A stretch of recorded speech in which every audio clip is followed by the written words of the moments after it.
Halo, saya Raham dan selamat datang kembali di Sebelum Kalian Beli, di mana kami bakal bahas opini kami mengenai game terbaru yang akan atau sudah rilis sambil nunjukin gameplaynya, dan bisa kalian jadikan pertimbangan apakah kalian tertarik dengan gamenya lalu bisa memutuskan untuk membeli gamenya atau tidak. Dan di video kali ini kita bakal bahas Stellar Blade. Lanjut ke video.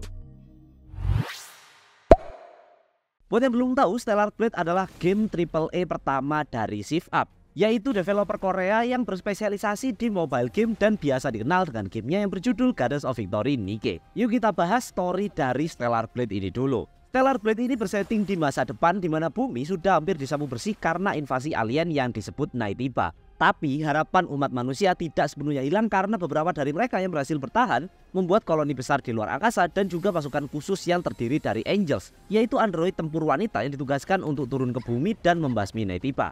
Tentunya itu bukanlah misi yang mudah karena pasti bakal ada banyak korban, dan Eve, sang protagonis dari game ini, hampir menjadi salah satu dari para korban. Tapi takdir pun berkata lain ketika dia bertemu pria bernama Adam yang datang untuk menyelamatkannya dari kematian ketika dihadapkan dengan Alpha Naytiba. Mereka pun menjalin kerjasama, di mana Eve dibantu Adam untuk melacak Alpha Naytiba, sementara Adam membutuhkan kemampuan bertarung Eve yang handal untuk menyelesaikan beberapa tugas yang terlalu berbahaya untuknya. Pada akhirnya ambisi mereka pun saling bertemu, di mana keduanya berusaha membangun kembali Sion sebagai kota terakhir umat manusia di bumi agar bisa diisi kembali oleh kehidupan. Di sisi lain, mereka juga harus memburu Alpha Naytiba yang bisa jadi merupakan kunci untuk menemukan Elder Naytiba, yaitu target utama yang harus dibasmi untuk menghapus ras alien itu dari bumi. Selama petualangan ini, Eve akan bertemu dengan banyak karakter menarik termasuk teman dekat barunya selain Adam, yaitu Lily yang berperan sebagai teknisi. Setelah kami jelaskan ceritanya tadi, pasti kalian sadar kalau cerita dari Stellar Blade memang punya kemiripan yang cukup kuat dengan Nier Automata.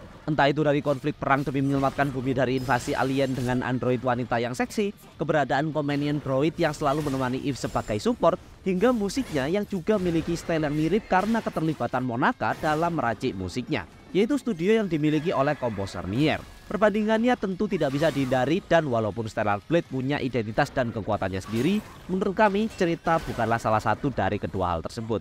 Mereka punya setting yang sangat bagus tapi berakhir dengan cerita yang mudah diprediksi, ditambah lagi pacing cerita yang kurang rapi atau terlalu cepat. Tapi bisa diakui kalau gamenya membawa cutscene dengan kualitas yang solid dan fokus pada model karakter yang menarik dan berkualitas tinggi, ya walaupun kadang ekspresinya masih kaku. Beralih ke desain level, dari yang ditunjukkan gamenya sejauh ini kami cukup terkejut karena Stellar Blade ternyata juga membawa porsi gameplay semi open world. Lebih spesifiknya eksplorasi area, karena kalian akan melewati level yang terkadang didesain cukup linier, tapi kalian bisa membuka jalan pintas agar lebih mudah untuk backtracking. Cakupan eksplorasi baru benar-benar meluas ketika kalian sampai ke Sion, Wasteland, dan Great Desert yang memiliki map besar dan beberapa tempat menarik untuk dieksplorasi. Kedua area tersebut juga ditemani dengan sebuah map agar eksplorasi lebih mudah. Sayangnya hanya bisa diakses lewat menu dan bukan berbentuk minimap di HUD, yang tentunya kadang merepotkan. Tapi di sisi lain ini mungkin disengaja agar presentasi dari gamenya terlihat lebih rapi tanpa informasi berlebih di layar kalian. Desain level yang linear cukup sempurna karena cakupan eksplorasi yang terbatas, nggak ada map, jadi kalian harus manual mengikuti jalur tercepat atau menggunakan fast travel.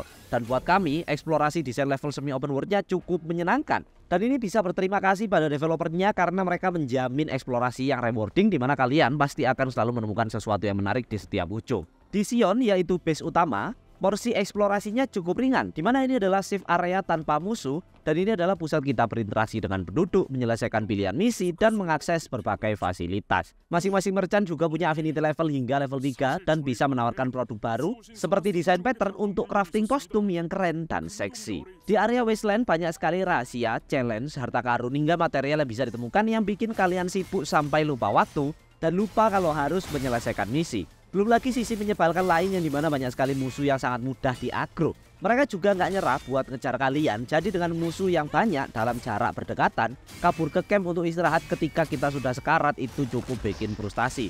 Kalian juga bakal menemukan challenge platforming yang menurut kami kurang menyatu dengan baik ke gamenya karena kontrol yang kurang responsif dan kurang nyaman untuk bermanuver.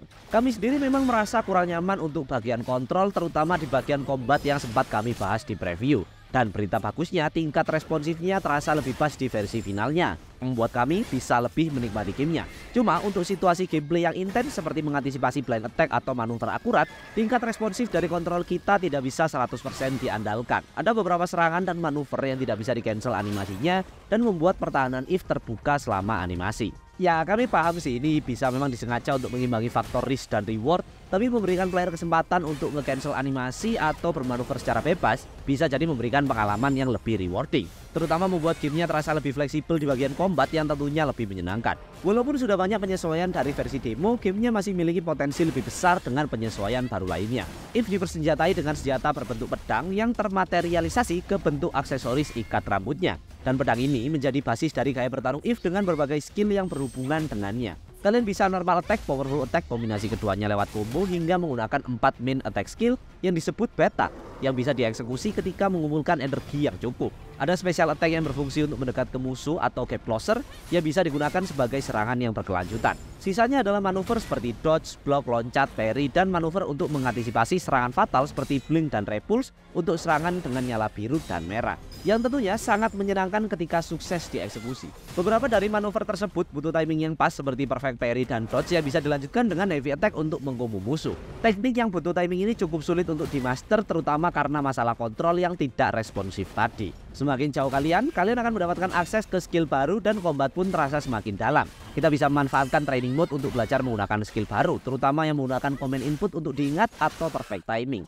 Ada juga serangan jarak jauh yang memanfaatkan modifikasi drone milik Adam yang pada saat tertentu menjadi senjata yang bisa diandalkan. Combat di Stellar Blade ada bumbu-bumbu Souls-like, tapi tingkat kesulitan di game ini tidak terlalu brutal dan hanya terasa ketika melawan bos utama seperti Elite atau Alpha Naytiba. Dan walaupun kalian blunder ketika melawan bos dan If mati, gamenya menyediakan item untuk revive yang tentunya wajib kalian siapkan setiap saat. Terus kalau mati beneran gimana? Ya kalian tinggal restart aja dari checkpoint tanpa ada konsekuensi seperti game Souls-like lainnya. Gak bakal lengkap kalau kita nggak bahas If secara terpisah. Dia memiliki desain yang menarik perhatian dan sangat seksi. Bahkan kami bisa berargumen kalau dia memiliki nilai jual terkuat untuk banyak orang yang ingin karakter wanita dengan kecantikan maksimal tapi masih terlihat keren. Yang mana ini sangat langka di era dimana banyak game, terutama dari developer barat, yang mengejar realisme dan tidak mendesain karakter wanita yang terlihat mempesona seperti dulu. Di luar itu semua, If adalah protagonis yang memenuhi perannya dengan baik. Tidak seperti saat awal dikenalkan, If kurang bisa mengontrol kestabilan mentalnya. Dia berkembang menjadi karakter yang lebih tangguh, bisa diandalkan dan tidak segan untuk memberi bantuan dan menjalin pertemanan kepada siapapun tanpa imbalan.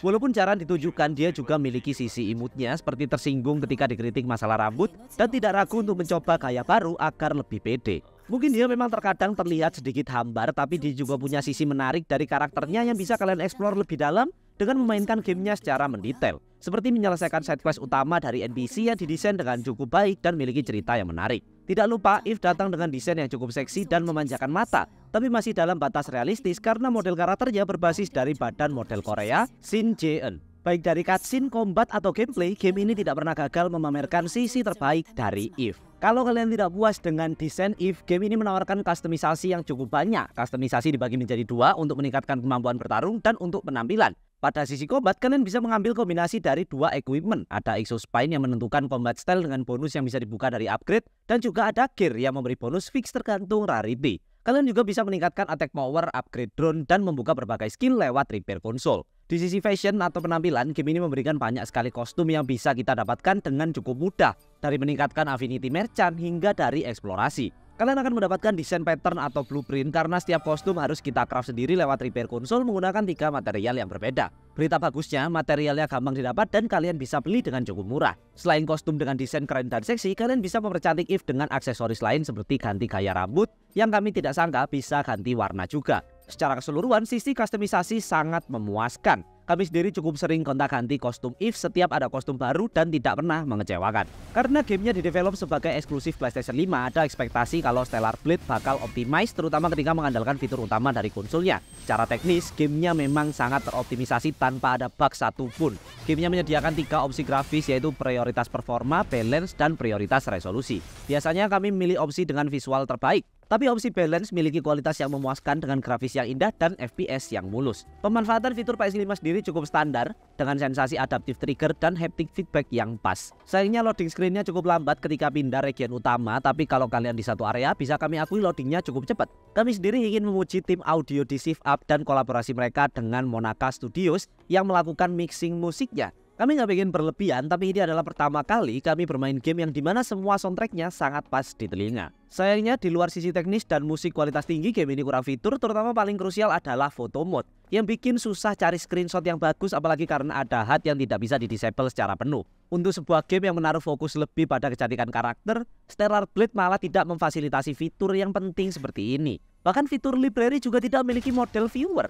Gamenya juga sayangnya mengunci tingkat kesulitan hard mode, di mana kalian harus menyelesaikan gamenya sekali, yang harusnya disediakan mulai awal karena normal mode buat kami masih terlalu mudah. Setelah memainkan gamenya dan melihat impresi kami yang sudah kita tulis sebelumnya dan presentasikan sekarang, agak susah ya percaya kalau game ini adalah game AAA pertama dari developer dengan pengalaman mobile game. Kualitasnya nggak main-main dan beberapa aspek gamenya itu benar-benar melampaui harapan kami. Tapi sayangnya sebagai orang yang berpengalaman dengan gaya combat Stellar Blade, di mana mereka berusaha menggabungkan action dan Souls-like, apa yang ditawarkan masih belum mengenai standar kami, terutama di sisi responsif dan fleksibilitas. Ya walaupun kami kecewa dengan tingkat kesulitan yang relatif gampang karena hanya ada normal mode, mungkin itu memang yang terbaik karena mencoba menggunakan kontrol yang kurang akurat di skenario pertarungan brutal paling malah bikin frustasi. Selebihnya, game ini memiliki kelebihan dan kekurangan yang saling melengkapi. Misalnya, meskipun kami tidak terlalu menikmati jalan cerita utamanya, game ini memiliki varian side mission dengan cerita sendiri yang cukup menarik dan rewarding. Pada akhirnya, mengingat ini adalah debut dari Shift Up di pasar game konsol AAA, Stellar Blade merupakan karya yang patut dibanggakan dan semoga mereka dapat belajar lebih banyak lagi untuk membuat game yang lebih baik di masa depan.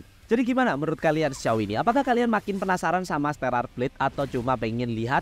Langsung aja komen di bawah. Jangan lupa like dan subscribe kalau kalian suka dengan konten seperti ini yang bakal kita terus cover seri sebelum kalian beli ini. Jangan lupa cek juga media sosial kita lainnya, semua linknya ada di deskripsi video. Terima kasih sudah menonton sampai akhir video dan sampai jumpa di video berikutnya. Bye bye.